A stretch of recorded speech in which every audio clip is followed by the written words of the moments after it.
Assalamualaikum warahmatullahi wabarakatuh. Selamat pagi anak-anak. Semoga kalian tetap semangat dalam belajarnya dan selalu jaga kesehatan dimanapun dan kapanpun. Masih bersama saya Agus Cahya Utomo yang mengajar materi prakarya di kelas 7. Baik. Untuk prakarya semester 2 kita nanti akan membahas mengenai 4 bab. Bab 1, kerajinan bahan limbah lunak. Bab 2, rekayasa teknologi konstruksi miniatur jembatan. Bab 3, budidaya tanaman obat. Bab 4, pengolahan bahan pangan sayuran menjadi makanan atau minuman. Nah, anak silahkan disiapkan buku tulisnya untuk dicatat ya. Nanti setelah materi dikumpulkan lewat file melalui Google Form yang sudah saya siapkan. Untuk itu silahkan disiapkan buku tulis dan ballpointnya.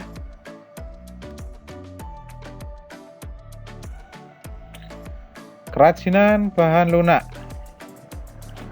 merupakan kerajinan yang dibuat dari bahan-bahan yang bersifat empuk serta lembut sehingga mampu dibentuk dengan mudah tanpa menggunakan bantuan alat-alat khusus.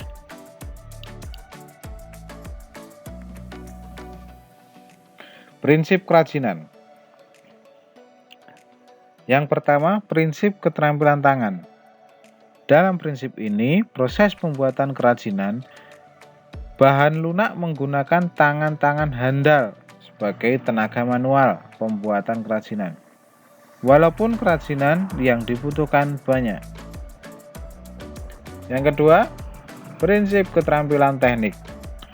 Dalam prinsip pembuatan kerajinan dilakukan secara terus-menerus berdasarkan kecakapan teknik. Biasanya kerajinan yang dihasilkan memiliki ciri khas tertentu, detail dan terkesan rumit. Yang ketiga, prinsip tradisional. Dalam prinsip ini, kerajinan lebih mengutamakan nilai guna praktis yang bersifat umum.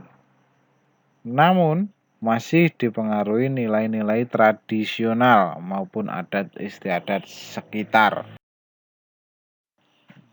Limbah dapat dikelompokkan menjadi 3 bagian, yaitu berdasarkan wujudnya, meliputi limbah gas, limbah yang berwujud gas.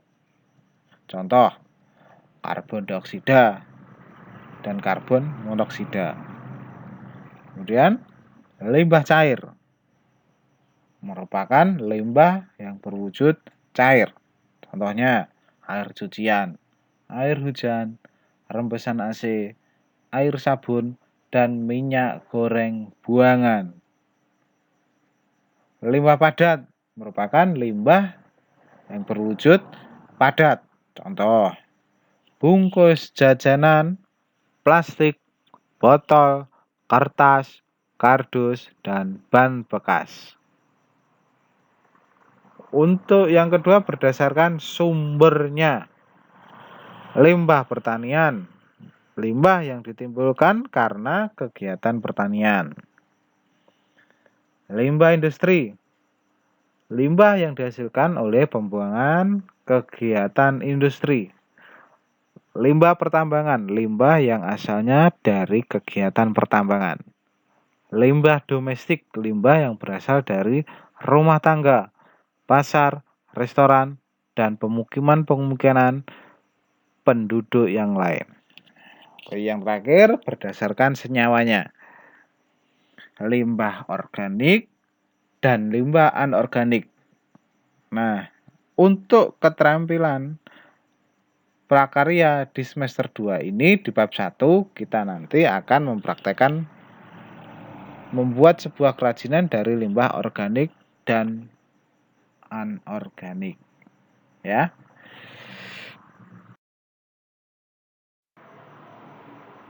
Jenis dan karakteristik bahan limbah lunak.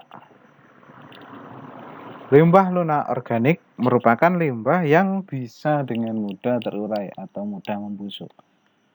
Limbah lunak organik lebih banyak berasal dari tumbuh-tumbuhan. Semua bagian dari tumbuhan yang dapat dikategorikan limbah dapat diolah menjadi produk kerajinan. Namun, semuanya harus melalui pengolahan terlebih dahulu agar diperoleh bahan baku yang baik. Contohnya, daun-daunan, kulit buah, kulit sayuran, batang tumbuhan atau hasil olahan tumbuhan seperti kertas.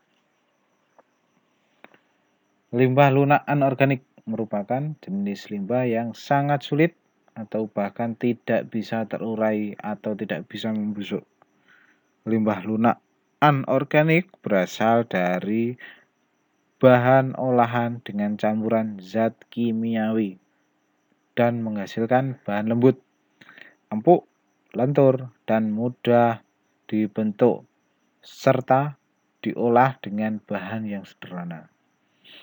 Sifat dari limbah lunak anorganik relatif sulit terurai atau mungkin beberapa bisa terurai tetapi memerlukan waktu yang lama.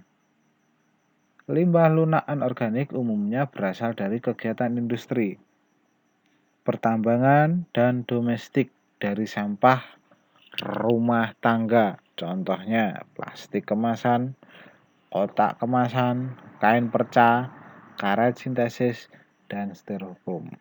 Ya, demikian anak-anak. Untuk pertemuan kali ini cukup sampai di sini. Minggu depan kita lanjutkan untuk yang C. Terima kasih.